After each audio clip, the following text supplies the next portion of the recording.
बिस्मिल्लाहिर्रहमानिर्रहीम। देखिए, गुर्दों के फेल के जितने भी असबाब हैं, इसको किसी एक सबब के साथ मशरूत नहीं किया जा सकता। एलोपैथी वाले ब्लड प्रेशर और शुगर के साथ इसको प्रोटेक्ट करते हैं कि सबसे बड़े जो असबाब हैं ये दो हैं, लेकिन हम क्योंकि फितरत के नुमाइंदे हैं, हमने इसको फितरत के हवाले से देखना है। तो उस हवाले से मैंने आपको बताया था, किसी भी जानदार के ज़ौफ़ और कमज़ोर होने के जो असबाब हैं उन पे गौर करें तो किसी भी उज़व से, किसी भी जानदार से, किसी भी सेल से या ऑर्गन है कोई, उसकी ताकत, उसकी सलाहियत, उसकी पोटेंशियल से ज़्यादा काम लेंगे तो डेफिनेटली वो एग्जॉस्ट होगा, वो ज़ौफ़ में जाएगा। ये कानून नेचर का कानून है, कानून फितरत है। अच्छा, उससे हम जिस भी हवाले से ज्यादा काम ले लें, अब गुर्दों पे आ जाए तो गुर्दों के जितने भी फंक्शंस हैं, खून को साफ करना, खून के अंदर अल्कलाइन, एसिड और साल्ट का बैलेंस रखना, खून पैदा करने वाले हार्मोन पैदा करना, और उसके बाद फिर जितनी हमारी सेक्सुअल एक्टिविटीज हैं उसका डेप्थ अलग गुर्दों के साथ। लिहाजा इनमें से कोई भी नफ्सियाती अवामल हो, कफियाती अवामल हो, तबी अवामल हो या मादी अवामल हो, कोई अवामल हो जिससे गुर्दों के अपनी ताकत, सलाहियत से उनकी वर्किंग बढ़ जाए और तभी से वो गैर तभी हो जाए, तो डेफिनेटली वो एग्जॉस्ट होंगे। एग्जॉस्ट होके फिर वो फेलियर, कमजोर होंगे, कमजोर से फिर वो फेलियर की तरफ जाएंगे। एक वजह ये, इस पर डिटेल से हमने बात की थी। दूसरी वजह, किसी भी ऑर्गन से काम तो बहुत ज्यादा लिया जाए लेकिन उसको उसकी मुतलका फीड ना दी जाए, खुराक ना दी जाए, उसकी केयर ना की जाए, उसको ग़िज़ाइयत ना मिले, उसको ऑक्सीजन ना मिले, उसकी मुतलबा खुराक ना मिले, तो काम ज्यादा लिया जाए तो डेफिनेटली वो वीक होगा, कमजोर होगा, फेलियर की तरफ जाएगा। तीसरी, किसी भी ऑर्गन से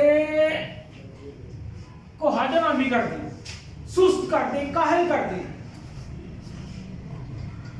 तो तस्कीन में चला जाए।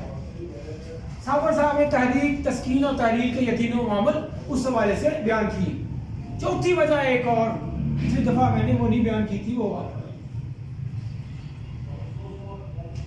अक्यूट रीजन, फौरी कोई ऐसा अमल हो जाए, कोई हादसा हो जाए, चोट लग जाए, पथरी आ गई या रतूबात का अखराज हो गया, रतूबात का बहुत ज्यादा अखराज हो गया तो गुर्दे दहनी फेल हो जाए।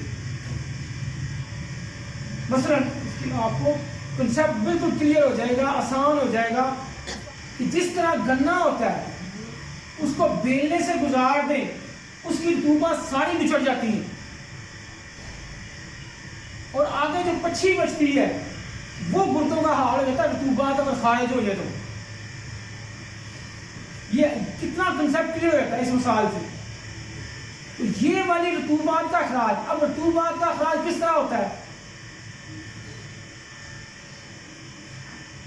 बहुत ज्यादा मादा मनी का अखराज हुआ, औरत है उसको हैज बहुत ज्यादा आ रहा है, लकोरिया बहुत ज्यादा आ रहा है, बंदा है उसको इस्लाम बहुत ज्यादा हो रहा है, उसके बाद हैजा हो गया, इवन हैजे में पानी का बहुत ज्यादा अखराज हो गया, जन भी किसी भी यानी के जरिए से रतूबात का बहुत ज्यादा अखराज भी गुर्दों के फेलियर का सबब बनता है। बात समझ आई? रतूबात का जितना ज्यादा अखराज होगा इसका मतलब है कि गुर्दों पर उतना ज्यादा बोझ पड़ेगा। ये बात, अब मैं आपको, आप सारे तबीब हैं, आप लोग प्रैक्टिस करते हैं, आपके पास लोग आते हैं, मरीज आते हैं, जो एलोपैथी के ये दो रीजन है ना, इसका थोड़ा सा आपको एनालिसिस करना चाहता हूँ, फिर उसके बाद फिर इलाज थोड़ा बहुत करके मुकम्मल करूँ। शुगर, हम ये कहते हैं कि गुर्दे जब ज़ोफ का शिकार होते हैं, गुर्दे जब ज़ोफ होते हैं, उनकी वर्किंग कमज़ोर होते हैं, उनकी एफिशिएंसी, उनकी वर्किंग कमज़ोर हो जाती है, तो लिहाजा खून के अंदर जो ग्लूकोज है लेवल है उसको वो प्रॉपर फिल्टर करने से कासे होते हैं, तो खून में शुगर आ जाती है। गुर्दों का काम इसका बैलेंस करना है ना, ये हमारा है। हम ये क्या समझते हैं और इसी पे सारे दोस्तों को क्लियर है, इस पे ज़्यादा फोकस किया जाता है हमारा कि गुर्दों में ज़ोफ आया, कमजोरी आई, तो शुगर लेवल बढ़ गया, ऐसा ही है। अब वो कहते हैं मेरे दो पिछले इलेक्शन में उस्ताद बोलते हैं बड़ी अच्छे तरीके से कि हमें सिर्फ तसव्वुफ का शिकार नहीं होना चाहिए, हमें हकीकत तक पहुंचना चाहिए। हर वक्त एक तनकीदी और लठ लिए ही जो हकीकत है वो उसको मानना चाहिए और फिर मुकाबला दोनों का कंपैरेटिव स्टडी करके जो हकीकत है उस तक पहुंची। हमारा ये नुक्ता नजर है। वो कहते हैं शुगर जब खून में बढ़ेगी तो उससे भी गुर्दे फेल होंगे, और मैं पूरी जान सकता हूँ ये भी ठीक है। गुर्दे कमजोर होंगे, शुगर बढ़ेगी, शुगर बढ़ेगी तो गुर्दे भी कमजोर होंगे। कैसे? जो हमारे जब शुगर लेवल बढ़ेगा, पहली बात थोड़ा गौर से इस पर गौर करना, शुगर लेवल बढ़ेगा तो गुर्दों की वर्किंग बढ़ेगी या नहीं? तो यही तो हम बयान कर रहे हैं। जब भी गुर्दों की गैप कभी वर्किंग बढ़ जाएगी वो फेलियर की तरफ चले जाएंगे। तो खून में ब्लड ग्लूकोज लेवल जब बढ़ेगा तो गुर्दों की वर्किंग भी बढ़ेगी, एक वजह। दूसरी, जब खून में ग्लूकोज लेवल बढ़ता है तो क्या वो सिर्फ खून तक ही रहता है? पेशाब में नहीं आता, गुर्दों में भी आता है ना। गुर्दों में जो लगे हुए खून की सबसे बारीक तीन रुके मासारिका है, कैपिलरीज है, वहां तक भी आता है।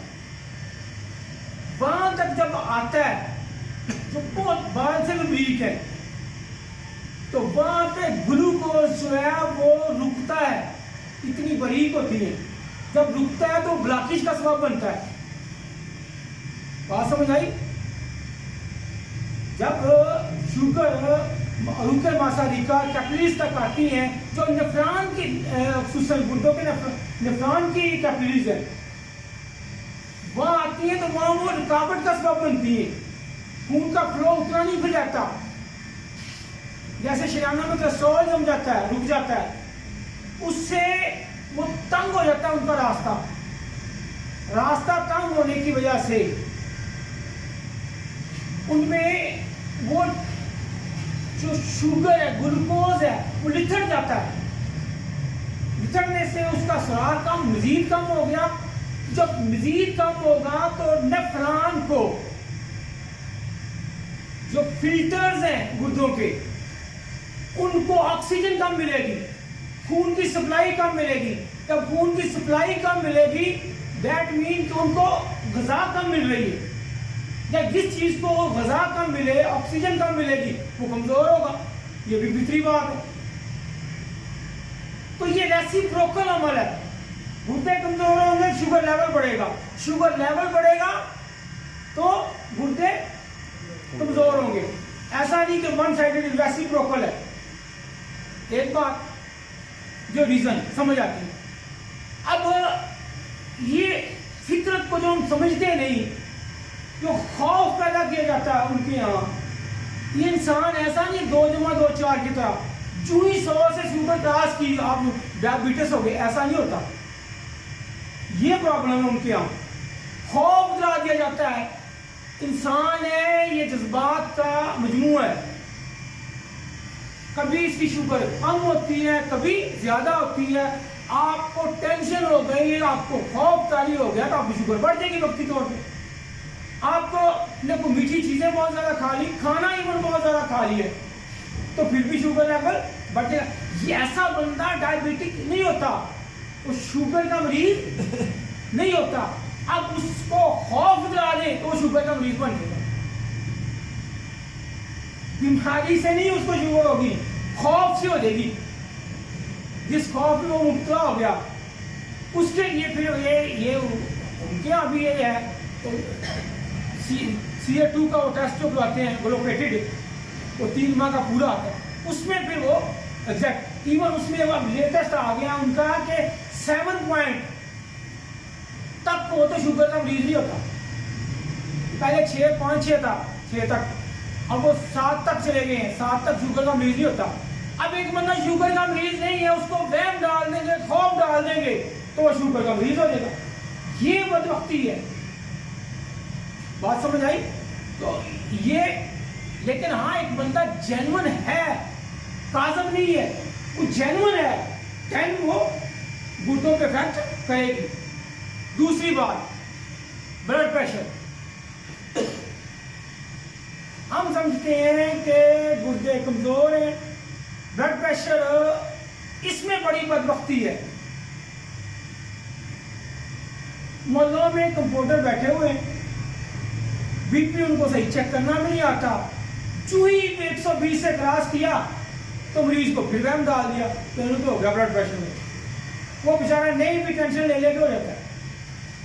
ये भी ऐसी चीज नहीं है जो फिक्स रहती है, ये चेंज होती है। एक दूसरी बदकिस्मती, लोगों को एजुकेट नहीं किया जाता। हर बंदे का मुख्तलिफ ब्लड प्रेशर होता है, ऐसा नहीं होता कि हर बंदे का 120 ही होगा। जिस तरह के अल्लाह ने जिम्मेदारी लेनी है उसका ब्लड प्रेशर अल्लाह ने हर बंदे को मुख्तलिफ दे के भेजा हुआ है। जो लीडर टाइप होते हैं, जो बॉस होते हैं, जिन्होंने काम लेना होता है, फितरत ने उनको ज्यादा दिया होता है। जो नेचर ने अल्लाह ने उसको दे के भेजा हुआ है वो उसका नॉर्मल ही है, बेशक 160 ही उसका नॉर्मल है, अगर उसका मजाज तबीयत का वो हिस्सा है। एक बात। दूसरी, ब्लड प्रेशर वक्ती वजहों से भी और कुव्वते मुदाफत जो हमारी है ये इलाज करने के लिए भी बढ़ाती है। जो ब्लेसिंग है, जो नेमत है, जब किसी जिस्म में इंफेक्शन होगा, किसी जगह ब्लड सर्कुलेशन की ज्यादा जरूरत होगी तो दिल वहां जोर लगाएगा। सर्दियों में ब्लड प्रेशर बढ़ जाता है, आप हैरान होंगे, सर्दियों में कम होना चाहिए, सर्दियों में ब्लड प्रेशर क्यों बढ़ता है? और आप सुन के शायद हैरान हो जाए, हार्ट अटैक की सबसे ज्यादा जो अमवात होती है सर्दियों में होती है, गर्मियों से भी ज्यादा। क्यों? तबीयत जोर लगाती है।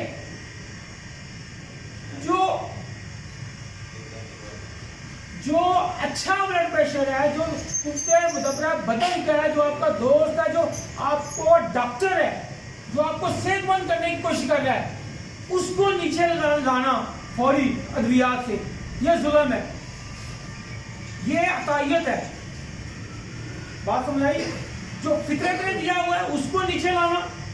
नंबर 2, जो कुव्वते मुदब्बरा बदन उसको ठीक करने के लिए ला रही उसको नीचे लाना, यह भी अतायत है। हाँ, जो सादिक है, जो जेन्युइन ब्लड प्रेशर है, वो सिस्टोलिक नहीं डायासिस्टोलिक होता है। डायासिस्टोलिक जो नीचे वाला है, अगर 95 से क्रॉस करे, एलोपैथिक रुक्स भी यही कहती हैं, वो भी यही कहती हैं, बिल्कुल 95 से क्रॉस करे देन वो बंदा हाइपरटेंशन का शिकार है। लेकिन ये भी नहीं कि एक दफा कर लिया वो हाइपरटेंशन हो गया, नहीं, मुस्तकिल उसका रहे। पर ये नहीं कि एक दफा हो गया तो वो हाइपरटेंशन का मरीज हो गया, नहीं, ऐसा नहीं है। या हफ्ते में एक दफा हो जाता है, या महीने में एक दफा हो जाता है, या 15 दिन के बाद हो जाता है, तो वो ब्लड प्रेशर का मरीज नहीं है।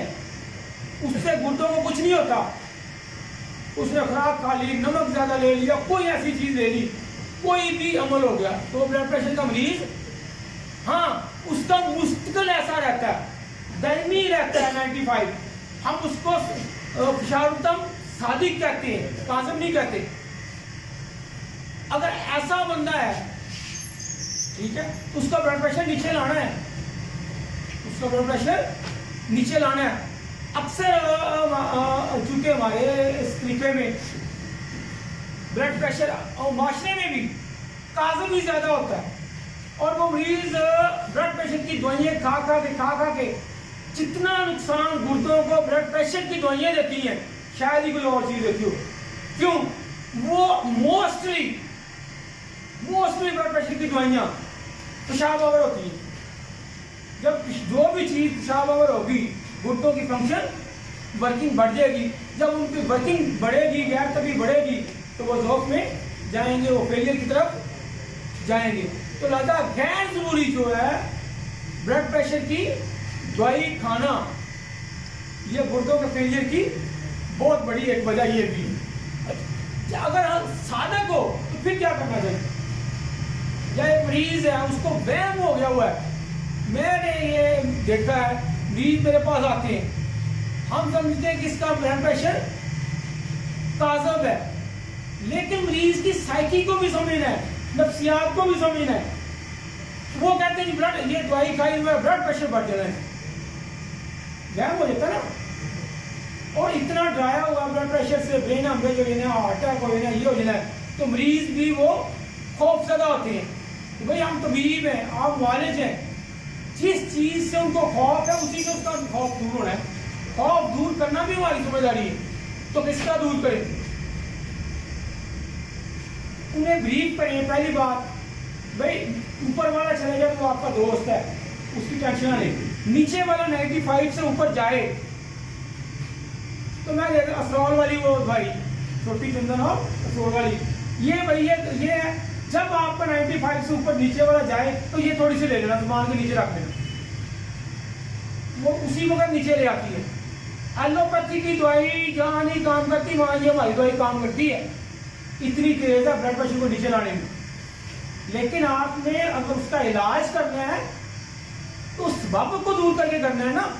लेकिन वक्ती तौर पे मरीज का खौफ दूर करने के लिए, उसकी नफ्सियात को दुरुस्त करने के लिए आप उसको बाकी दवाई वही दें, उसके मजाज और स्वाद की, साथ छोटी सी 2-4 कुड़ियाँ में आ जाएंगे, एक में ही तो कर दें उसे में। जब ये आपका 95 से अबव हो तो ये जुबान पे रख लेना, जुबान पे रखाएं, क्योंकि वो भी ब्लड प्रेशर की जुबान पे लगाते हैं, इसके साथ भी मरीज की नफ्सियात जुड़ी हुई है, तो वो फौरन नीचे आ जाएगा, वो मुतमिन हो जाएगा।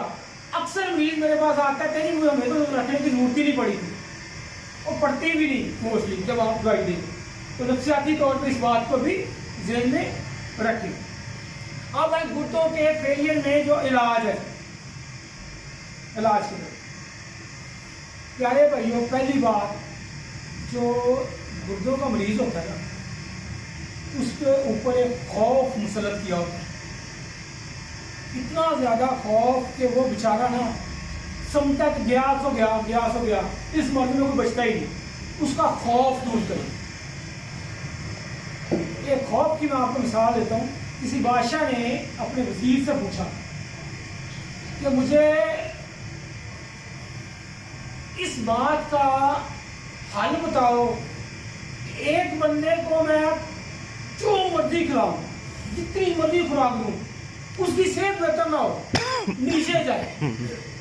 सारे सोच में पड़ गए ये कैसे हो सकता है, उसको अच्छी खासी खुराक भी दे और उसकी सेहत भी नीचे जाए, कमजोर हो। तो वजीर ने कहा बादशाह सलामत ऐसे ही होगा। अब बंदा बताएं, और ये बंदा है कमरे में बंद कर, जो मर्जी इसको खिलाते जाओ, इंशाल्लाह जितना खाएगा सेहत भी इसकी बढ़ेगी, नीचे ही जाएगा। वजीर ने वो बंदे बादशाह ने कर दिया। उसने उस कमरे में एक बघियाड़ जाल लाकर बांध दिया, खिलाओ जी। तो बंदे ने रात को सोना, तो उसका कदर खौफ रहता था वक्त कि कहीं बघियाड़ मुझे खा ही ना जाए, चीर फाड़ ही ना कर दे। वो जितना खाता था, जो कुछ वो लेता था, खौफ उसका उसके ज़हन पर हर वक्त मुसल्लत रहता था। नतीजा क्या निकला, महीने के बाद वो सेहतमंद होने की बजाय कमजोर हो गया था। तो ये खौफ दिला के जेबों से पैसा निकालते हैं, खौफ देके लोगों को मर्ज में मुब्तला करते हैं।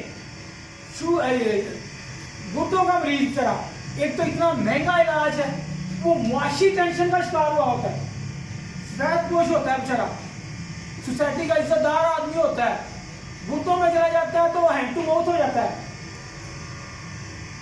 तो एक तो उसको वो टेंशन फैमिली को माली सपोर्ट की, ऊपर से मौत का खौफ, तो बंदा सही कैसे हो सकता है? खौफ दूर करने की दो चीजें हैं, दो नुस्खे आपको बताता हूं।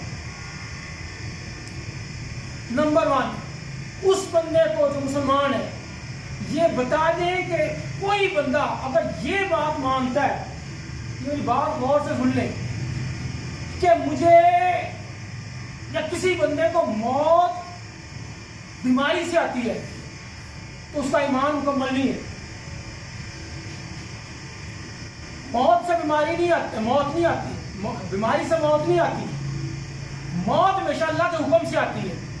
बेशक अल्लाह के हुक्म के बगैर मौत नहीं है। ये मुसलमान का बुनियादी यकीन है, ईमान है उसका। अगर इस बात में हमारा ईमान ना हो तो हम मुसलमान ही नहीं है। कितने लोग हैं आप अपने अपने रिश्तेदारों में देखें, हमारे मोहल्ले में एक बाबा 120-30 साल का हो गया, उस लाती है वो कितने अर्सा हो गया, वो 4-5 पड़ा हमारा माली था मस्जिद में, अभी तक वो जिंदा है। उसका बेटे बहुत हो गए, वो चल रहा है। तो बीमारी ने तो उसका एक्सपायर कर दिया हुआ है उसको, अल्लाह का हुक्म अभी नहीं आया, वो जिंदा है। मौत हमेशा कितने बीमार, ये कैंसर के मरीज हैं, कितने HIV के मरीज हैं, बीमारी एक होती है लेकिन हुक्म अल्लाह का डिफरेंट आता है। कोई 20 साल तक जिंदा रहता है, कोई 2 महीने भी नहीं जिंदा रहता। क्या करें? मेरे सगे भाई की मिसाल है, ये अफसर भाई जानते हैं। ये एक बंदे की मोहल्ले में तीमारदारी करके आए और आगे घर में कहते हैं यार मीर बड़ा बीमार है, तो पता नहीं उन्हें बचना है कि नहीं बचना, पता नहीं उसने बचना है या नहीं बचना। वो जिंदा था भाई पहले बहुत दूसरे तीसरे दिन। तो जिंदगी मौत अल्लाह के हाथ में है। ये जो खौफ दिला दिया जाता है ये कुफ्ते मुदाफत को कमजोर करता है। जब कुफ्ते मुदाफत कमजोर होगी तो बीमारी के खिलाफ लड़ने की कुव्वत खत्म हो जाएगी। तो हाँ, सबब जरूर बनते हैं चीजें, लेकिन सबब के बावजूद हर बंदे का टाइम ड्यूरेशन डिफरेंट है। जब अल्लाह का हुक्म आना है मौत उस वक्त आनी है, एक बात। दूसरी, गुर्दों के मरीज के लिए ये साइंटिफिक रूल है, ये बात पल्ले बांध ली। जिगर के अंदर अल्लाह ताला ने रिहैबिलिटेशन की सबसे ज्यादा ताकत रखी हुई है। जिगर इतना सा भी बाकी हो ना, थोड़ा सा भी, तो ये इसको जाग लग जाता है, जैसे ये सारा ही अदा हो जाता है दोबारा। मेरे एक अजीज है सर्विस हॉस्पिटल में, कामत भट्टी साहब, वो साफी थे। तो किसी अजीज ने उनका फोन नंबर लिया हुआ था, साफी है कभी काम आएंगे। कहते हैं मुझे फोन आया बाबा जी का, बेटा हम सर्विस हॉस्पिटल में है, बेटा मेरा अकेला उनका बेटा था। तो डॉक्टर आए, डॉक्टरों को कहें ताकि वो हमारी केयर करें। तो कहते हैं मैं गया तो फाइल मैंने देखी तो बिल्कुल गुर्दे अपने जिगर खत्म हो गया हुआ था। एक डॉक्टर से मशवरा किया, 2 से 3 से 4 से 5 से, सबने कहा जी इनके जिगर बिल्कुल खत्म हो गए, ये नहीं बच सकते। वो दोस्त कहते हैं मैंने आया और अपने अजीजों को सली दी। मेरे ज़हन में नबी पाक सल्लल्लाहु अलैहि वसल्लम की हदीस मुबारक थी कि मरीज को लाबासा भी, इसमें कोई बात नहीं, कोई शक नहीं, कोई अपना परेशानी वाली बात नहीं, अल्लाह शिफा देगा, अल्लाह बेहतर करेगा। लेकिन मरीज को तसल्ली दें, उसको हौसला दें। कहते मैंने उनको हौसला दे दिया। हौसला दे के मैंने कहा जी डॉक्टरों ने आपका फारिग कर दिया हॉस्पिटल से, आप घर जाएँ, उनको सारा लिख दिया, एहतियात करें, अल्लाह खैर करेगा, इंशाल्लाह बच्चा ठीक हो जाएगा। अकेला उनका लड़का था। कहते महीना गुजर गया, 2 गुजर गए, 3 गुजर गए। बड़े अच्छे साथी हैं, एक नाम है उनका, बड़े मोहतबर शख्स है उनकी बात। तो 4, 5, 6 माह गुजर गए, उनका फोन नहीं आया फौजी का। मैंने गौर करता रहा क्या हुआ। कहते हैं एक दिन फंक्शन था, शादी थी, वहाँ मुझे वो बुजुर्ग मिले। तो मैं भागा उनके पास गया, मैंने बाबा जी मुंडे का क्या हाल है बनकर। उन्होंने को आवाज मारी, मुंडा मेरे सामने। वो 5-10 डॉक्टरों की रिपोर्ट कहता, मैंने एक डॉक्टर से मशवरा किया, मैंने 1% भी बिल्कुल जिगर जो है वो काम ही नहीं कर रहा। लड़का बिल्कुल सेहतमंद मेरे सामने खड़ा। तो मैंने पूछा उनसे, बाबा जी कहते हैं, मैंने बाबा जी से पूछा, बाबा जी आपने ये इनका इलाज कहाँ से करवाया? कहते बेटा मियाँ वाली में हकीम साहब तो उनकी दवाई खाई है बेटा ठीक हो। तो कहने का मकसद ये कि अल्लाह की रहमत से, अल्लाह की शफा से, अल्लाह के फजल से किसी को मायूस ना करे। बेशक जिंदगी मौत अल्लाह के हाथ में है। बेशक जो रात कब्र में या बाहर नहीं आनी, जो बाहर है वो अंदर नहीं आ सकती। ये हमारा बुनियादी अकीदा है, ये ईमान की कमजोरी है और ये खौफ दिला के हमारे ईमान को कमजोर किया जा रहा है। जिगर दोबारा आ गया, ये जिगर के अंदर है और गुर्दों के अंदर मैं बता दूं बिल्कुल ये खूबी है कि गुर्दे थोड़े भी बाकी हों, रिहैबिलिटेशन की इनमें इतनी नहीं है, लेकिन इनके अंदर अल्लाह तबारक तआला ने जो सलाहियत रखी हुई है वो डिफरेंट है। वो क्या है? वो ये है कि थोड़ा सा भी बाकी हो तो ये काम पूरा करता है। पौना हो तो पूरे का काम करता है, आधा हो तो पूरे का काम करता है। काम इसका पूरा उतना ही, जितना उस बाकी है वो पूरा उतना काम करेगा। एक बार आपने अक्सर देखा होगा गुर्दा डोनेट करते हैं,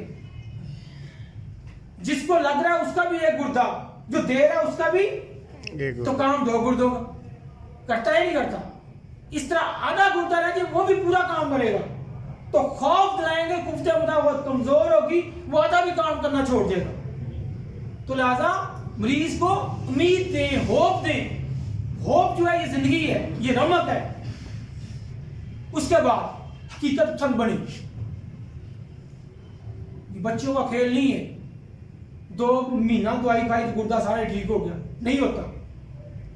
मरीज को एजुकेट करें, उसको समझाएं भाई जो डैमेज हो गया है वो बेशक हो ना हो, आगे इसकी डैमेज रोकनी है, लॉ मजीद आगे ना जाए। उसको एजुकेट करेंगे, हकीकत समझ बनाएंगे। वरना 15 दिन आपसे दवाई खाएगा, गुर्दा तो ठीक हुआ नहीं मेरा, महीना दवाई खाई गुर्दा तो ठीक हुआ नहीं, समझाई ना। उसको ये बताएं कि आगे जो ये बढ़ रहा है नुकसान, उसके आगे बंद मांग ले पहले, उसके आगे बंद मांगना ये भी सेहत है। ये बहुत बड़ी कामयाबी है, ये बहुत बड़ी अचीवमेंट है। पानी बह रहा है ना, नुकसान हो रहा है, तो उस नुकसान को तो पहले रोके, समझ आई ना। उसको इस वाले से जब आप इस तरह एजुकेट कर लेंगे तो वो समझदार होगा, वो इस बात को समझेगा। उसके बाद जितना आप उसका तल्लक अल्लाह, अल्लाह के रसूल और कुरान से और नमाज रोजे से जोड़ देंगे, उसके अंदर उतनी कुव्वत मुदाफत बढ़ेगी। उसको दीन की तरफ लेके आए, नमाज की तरफ लेके आए। मैं देख रहा उस्ताद मोहतरम में नमाज, अक्सर पर्चियों में आप देखते हैं नमाज की पाबंदी लिखते हैं। तो अल्लाह के साथ जितना तल्लक मजबूत होगा, कुव्वत मुदाफत उतनी बढ़ेगी। अब आए जो हम गुज़ा देते हैं, ये इलाज का हिस्सा है। ये तीनों पॉइंट में बताए, ये उसके इलाज का हिस्सा है। कुव्वत मुदाफत उसकी बढ़ेगी। इलाज में चूंकि आपने सुना पिछले भी, मोस्टली जो गुर्दे फेल होते हैं तहलील में जाते हैं, गुद्दी तहरीक में जाते हैं, तो असाबी ग़िज़ाएं इसको देना ये इलाज है। तो सबसे पहले ज्यादा जो हम देते हैं दलिया देते हैं, सौगी बादाम डाल के, दूध डाल के। तो दूध की जरा सुन लें, दूध का एक दो चीजें बयान करके फिर मैं इसको समझा सकूं। दूध जो हम लेते हैं इसमें ख्याल करें और मरीज को इस चीज का श्योर करवाएं, भैंस या गाय, उस गाय या भैंस का जिसको इंजेक्शन नहीं लगे, जिनको ऑक्सीटोसिन का इंजेक्शन लगा होता है। आप सब्र भी नहीं कर सकते उसका कितना नुकसान है। हार्मोन को इतना तेज कर देता है कि आप अंदाजा करें, भैंस जानवर है, जानवर हिवानी कुव्वत उसमें कितनी है वो पसंद जाती है। औरतें जब डिलीवरी का वक्त होता है यही इंजेक्शन लगाते हैं, और प्री मैच्योर ये इतना जुल्म करते हैं 10 दिन पहले, 8 दिन पहले, अभी डिलीवरी का वक्त नहीं होता, सिर्फ इस खौफ से कि मरीज किसी और जगह न चला जाए। परसों की बात है, एक बड़ी बहुत मेरे मोहल्ले के बंदे ने बताया, वो मरीज के में एक बड़ा अच्छा हॉस्पिटल है, डॉक्टर ने लेडी डॉक्टर को जो वगैरह रखी होती है इंतहाई डांटा, गाली गलौज तक की कि तूने मरीजा को ये क्यों कहा है कि अभी तुम्हारे दिन बाकी। ये जुल्म होता है।